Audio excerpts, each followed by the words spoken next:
Hey there, how are you doing?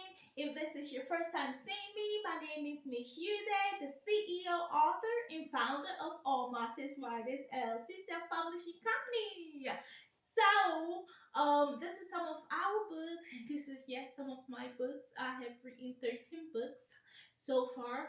People have asked me so much what inspired me to become a writer. Do I always wanted to write? I'm here to reflect on that and to reflect on my writing author journey.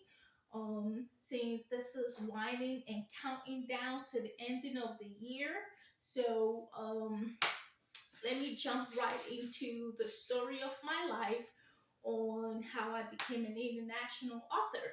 First, growing up, all I ever wanted to do is to serve and protect the public. Nothing about writing, nothing about anything to become an international. It was never part of the plan for me, okay? But one thing led to another. And I found myself in a position that I have to defend my innocency, that I could read, I could write, and I could speak in English. And yes, I was still an immigrant. So this situation happened in 2019, but the situation started in 2014 up until 2023. But the hallmark of everything was in 2019 when the whole thing just went off the roof. So for those that don't know, I was a correctional officer for the state of Maryland, a correctional officer too, and DNA collector. So my writing was ignited um, when I was fighting for my job in corrections.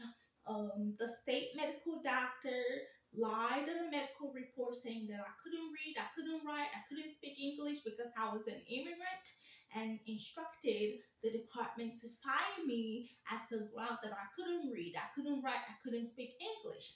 I know that was bull. I know that was false. I know that I could read, write, and speak English, but how can I counter against a medical doctor knowing that I did not go to medical school? So I prayed to God. He gave me the direction on what to do. Before you know it, I authored my first book titled Corruption in the Division of Corrections. There is when I sample and showcase my ability to read, to write, and to speak English, hoping that I will get my job back as a correctional officer too and a DNA collector for the state of Maryland. But they never gave me my job back. But that did not discourage me from continuing to write and to tell my story. And each and every book that I have written, I have dropped a piece of me inside that book.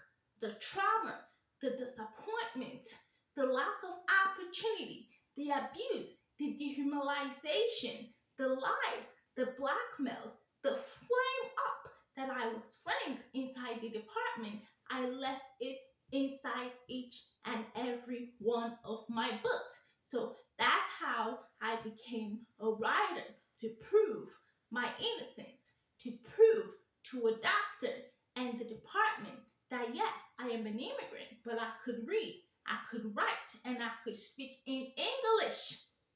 So that what brought me to my journey as an author, turning negativity into positivity. So, and that's why I advocate for people to tell their stories the correct way before someone else tells it for them the wrong way, and they might not be there to defend themselves. I was lucky to be there to advocate for myself in front of the department, in front of a lying medical doctor, that I could read, I could write, and I could speak in English. And that's why All Martha's is here for you to ghostwrite your story for you. And that's again how I became an international author, proving the odds, saying yes, I could read, I could write, And yes, I can speak in English. So again, this is my reflection, my writing journey, and how we all started. We all started in the Department of Corrections. And ever since then, I have lived each and every part of me in each and every book that I have written so far and still anticipating of writing. Well, this is the ending of my reflection on how I became international author. I see you all in the year 2025. 2025. 2025. 2025. 2025. Yes, I see you all in the year 2025.